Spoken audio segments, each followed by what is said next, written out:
Okay, we're going to be talking about the wall. Now, the wall is a very simple maneuver to do. It doesn't require a whole lot of thinking or input. However, it can go bad very quickly, so you should be very comfortable with using your rudder and 3D flight.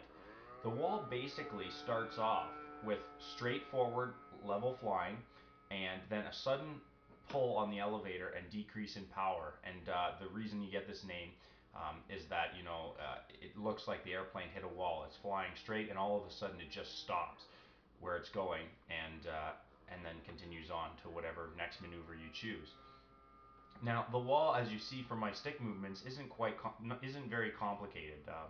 You really just pull back both sticks hard at the same time and let the airplane do the rest. However, if something goes wrong, for example, if the wings aren't level when you pull, very quickly the airplane will spiral out, and this is where you have to be comfortable with using your rudder to correct that. If you aren't comfortable with your rudder and you want to try this maneuver, I'd suggest doing it up high, because if you do it low and your wings aren't level when you pull, you're going to have to use that right rudder to kick the airplane over to get it flying out. If you're low and the wings aren't level and you pull and you don't know how to do a rudder, by the time you use your ailerons to straighten it out, it'll already be too late. So the main things to remember with this is that you want the wings level and that you're going to pull both at the same time. And you may have to use your rudder a little bit to correct things. Like you saw there, I had to give quite a bit of left rudder because my wings weren't quite level. And wind also comes into it too. If the wind's blowing across, if you've got a crosswind, that can also make a difference.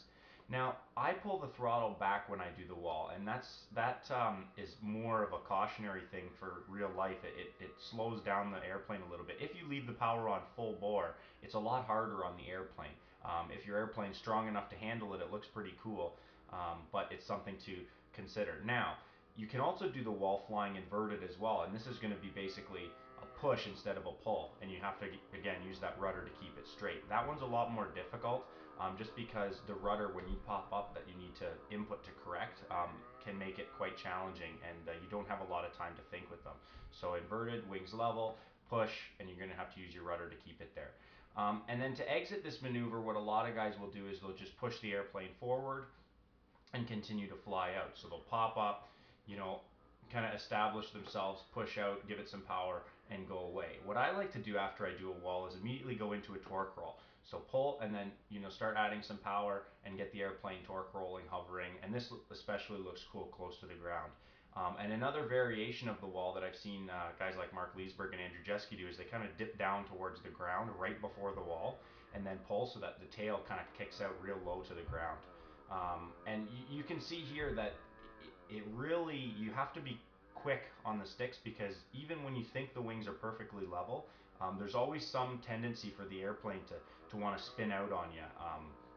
And this is very common because when you're pulling a wall, you're increasing the angle of attack of the wings so quickly that the wings are stalling out, and it's very easy for one side to want to dip a wing, especially if your airplane is a little tail heavy or isn't balanced laterally.